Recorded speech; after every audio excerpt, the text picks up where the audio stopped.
Hi everyone, today I am talking about labels and how we ascribe certain labels to ourselves to describe our identity for ourselves and then also for other people.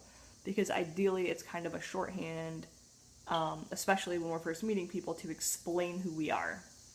And so I use two identities that I somewhat frequently see being discussed in terms of who can use them or if they should be used. The first is queer and genderqueer, which I guess that's two different terms, but they kind of go hand in hand. And then also, I do identify as trans, although I didn't always know that that's how I would identify. I was unsure at first if I would use that label. So first of all, getting to the heart of the should we use queer argument.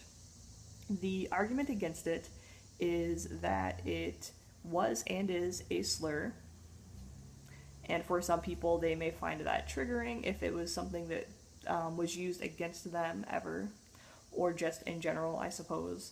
But there's also a lot of arguments in favor of it around like the radical history. The real reason, or the main reason I really like queer, other than it just something about it just resonates with me, is that it encompasses both gender and sexualities. So if I say this is a queer space, I'm saying that you belong in this space if you have any type of non-cisgender identity and or if you have any type of not straight sexuality. And so basically, if you're part of that LGBTQIA or SGA alphabet soup of letters we use, to me, that's just a more efficient way of saying that you're welcome in that space. Or that if I'm discussing queer politics, that it's all of those things because they're interrelated.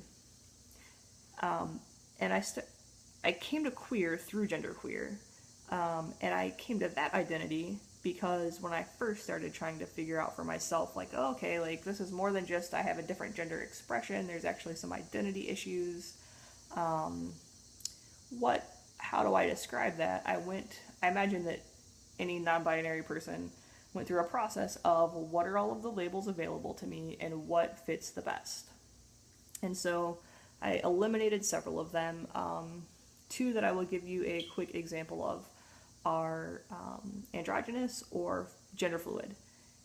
And androgynous, I didn't used to like to use because it, and I still somewhat don't, because people think of it in terms of your clothing only, or if people have a background in like social work or psychology, which are kind of in the realm of those fields, the definition of androgynous is based on the idea that your natal sex, so if you were assigned male or female at birth, determine certain qualities and behaviors, but if you exhibit like the opposite, then you're androgynous. And so the science doesn't necessarily support that that's actually a real thing, that there are male or female behaviors per se.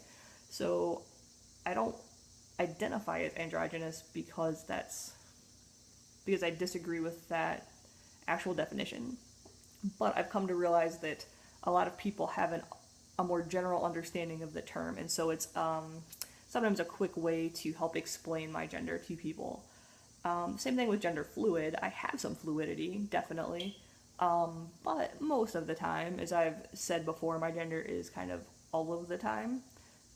Just it might be heavier one way or the other. I guess people call it gender flux, but once I found my term, which is polygender, this is perfect, this is exactly what I experience, and then realized that almost no one uses it or knows what it means even in these queer spaces. I was like, oh, okay, well, that's good. I have a definition for myself.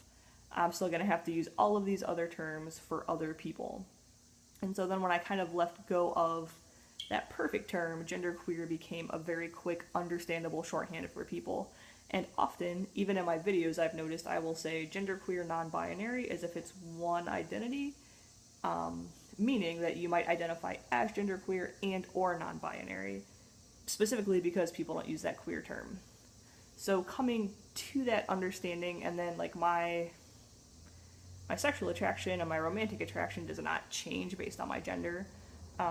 So queer is also a nice way for me to express how I experience that. So, yeah, so that's why I like the terms queer and genderqueer and continue to use them.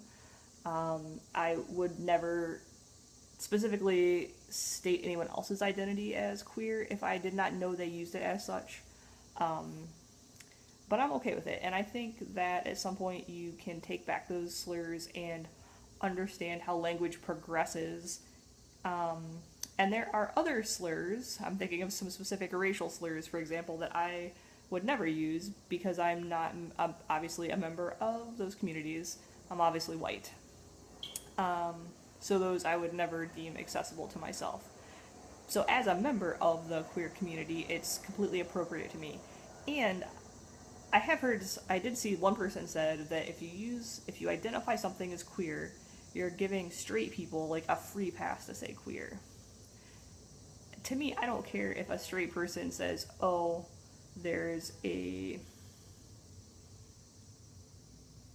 I don't know, like they were talking about like a center or something that had queer in the name, which I've never heard of. But let's say it was like the Queer Youth Center, and if a straight person said, oh, did you hear they were opening this queer youth center, I wouldn't think that they were using that in a negative sense whatsoever. So that's just kind of my perspective on it and why I use it and why I do still think it should be accessible to anyone that wants to use it. And if you don't want to use it, you don't have to. You don't even have to refer to me as genderqueer, even though that's one of my main identities. You can use polygender or non-binary, and that's fine.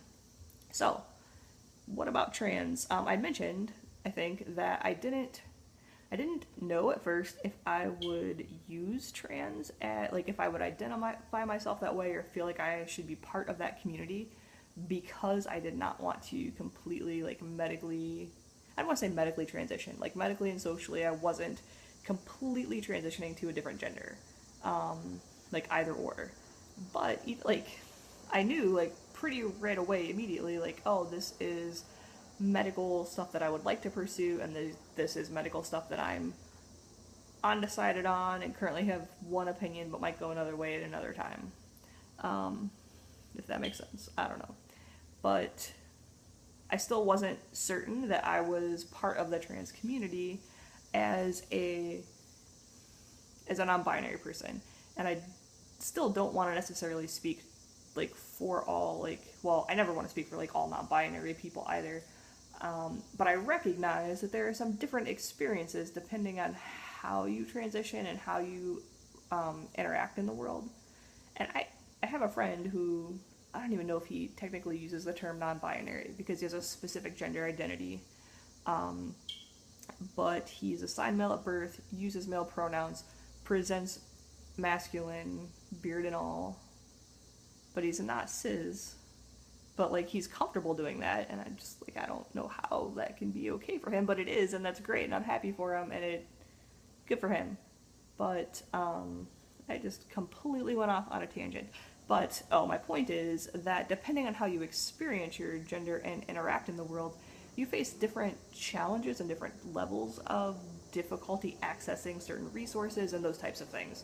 That is why I was originally not 100% comfortable saying I was trans. And then when I first started coming out to people and was like just kind of right on the verge of coming out in mass, basically, and I had coffee with a friend who, this guy's trans, and I was like, oh, I don't think you know, I haven't told you yet, and I came out to him as polygender, and I mean, his kind of immediate reaction was, I kind of always knew, but also, which I always love when people say that, and I'm always like, thanks for not telling me that you knew, because it took me years to figure this out.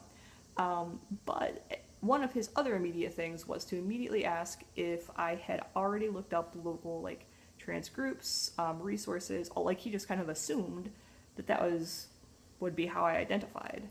And I think that on some level kind of gave me, like, that okay pass, like, okay, if a binary, I shouldn't say that, I don't know if he's specifically binary, but I think he probably is. But anyways, if someone who presents that way as trans was immediately assuming that I was, that kind of made me feel welcome and comfortable enough to claim trans as an identity. And since then, I definitely have come to the other side of it where I recognize there are a wide array of trans experiences, and the genderqueer or non binary experience is a part of that. So, at the same time, there are folks who are non binary who choose not to identify as trans, and that is ultimately their decision. And I can understand why they don't, but I don't think that for people who want to use that identity, that anyone else can tell you that you're not. So anyway, so I guess the point of this video that got too long is that you can use terms like queer and genderqueer and trans if they describe your identity, and they're easy shorthand ways to tell people who you are, which is to me kind of the point, because like I said, once I figured it out for myself, that the label for myself isn't that super important anymore. But I still need a way to tell people and to get them on board with like why I use they them pronouns. Yeah, so I'm gonna cut it off right here. It got a bit weird at the end there. But yeah, so if you have topics you would like me to cover, or questions, comments, feedback, you completely disagree with me, at least have like a legitimate reason to disagree with me, but yeah, leave them in the comments.